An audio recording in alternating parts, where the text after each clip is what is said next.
You seem upset. What's wrong? Oh, I hate my English teacher. He always tells me that I have to base my interpretations of literature on the text. My opinions aren't important. Is that exactly what he means? I think so. He keeps saying that the answers to what a poem means are found by closely examining the lines. He talks about images and structure and nuances and ambiguities and stuff like that. It's hard. I think literature is about whatever we think it means. I mean, if I think a poem is pretty or just expresses feelings, that's all it is. It sounds like you yourself have two different opinions. What do you mean? On the one hand, you say a poem only expresses feelings. On the other hand, you say that a poem can be whatever a reader thinks it means. What if a reader thinks it means more than expression? Okay, I see your point, but I still don't like this idea that the poem only means these deep ironies and stuff. I think different readers can find different meanings in poems. You're right. What? I said you're right. Different readers do find different meanings. It's part of our natural phenomenological approach to reading. Our what? Let me introduce myself. For the purposes of this discussion, let's call me Stanley Fish.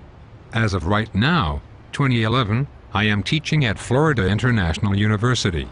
I am a major proponent of a theory called reader response criticism. What is that? Well, to begin, reader response denounces formalism and new criticism by changing the focus of discussion. Instead of looking just at the text and pretending a reader does not exist, we look instead at the process of reading.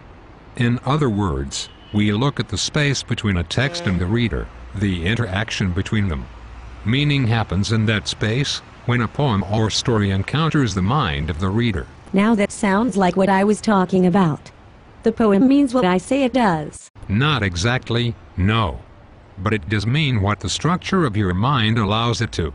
For instance, if you are a mathematician, you will likely read or focus on aspects of Flatland that are different from a theologian.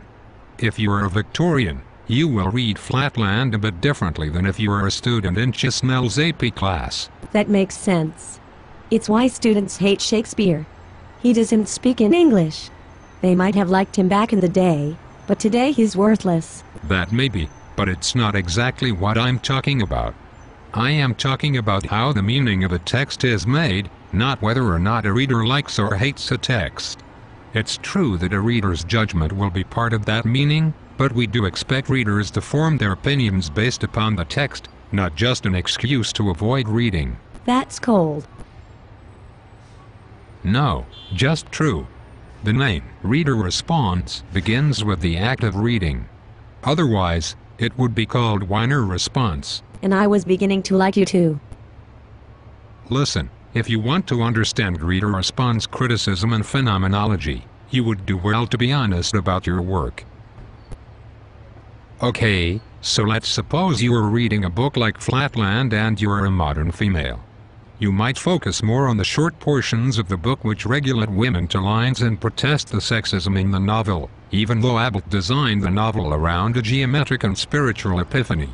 It's not that the women aren't lines or that sexism doesn't exist in the novel, but that what we choose to bring to the center of a text, what we call meaning, changes, or is at least altered, based upon our experiences as readers. So the story or poem never means just one thing? Good. Yes. Whatever the text might be on its own, in reality, is not the point. Meaning happens when we alter or adjust it through meaning. Meaning is there for perception, not reality. Wait. Are you saying that my ideas aren't real? Well, all reading is misreading. Every time we look at reality, we distort it based on our experiences, our perceptions. These may be psychological in nature or rooted somewhere else. We all do this. It's what reading actually is. A distortion of the text. I like the idea of me being in charge of the meaning, but I don't like how you're saying it. I don't distort reality. Of course you do. And I still haven't said that you're in charge, only that you have a critical role in determining how we make meaning. Okay, so let me see if I get this. Edwin Abbott writes Flatland. Maybe he writes it for his own Victorian readers, and they like it because of its religious argument. But when I pick it up, I wonder how many things in the book he is satirizing, and I think the book makes a better argument for martyrs and ignorance than it does about religion. I'm not wrong, because I can find that message in the text, but I found my meaning because I'm not interested in religion? Maybe I just know a lot of dumb people. Not bad. You have the basics of it. All of our experiences in the world work the same way. Whatever we encounter, a dog or a poem or a presidential election, is distorted based on our experiences, our prejudices, our experiential filters. Now I'm prejudiced? Of course you are. And this is what phenomenology is about, studying our responses to various texts. Take your prejudice against Shakespeare. What causes it? If your antipathy is very strong, you will reject it based on the very name Shakespeare, a name which is generally revered. Maybe you've heard other teens talk about him. Maybe he just sounds old, and you hate all things that are old. Maybe you don't understand all of the language like the Indo. But you don't seem to have a hard time picking up Urban Dictionary vocabulary. But here is the fun part. If you read it, whether or not you hate it, the meanings of it will now be a part of your experience. And your biases will change when you encounter something new. Wait. Are you saying that all meanings are in me, whether or not I want them to be? In a way, yes. And this causes stress, anxiety. Anxiety, too, is what reading is all about. Come, let's go over here where we can talk about it some more. I don't think I'm going to like this.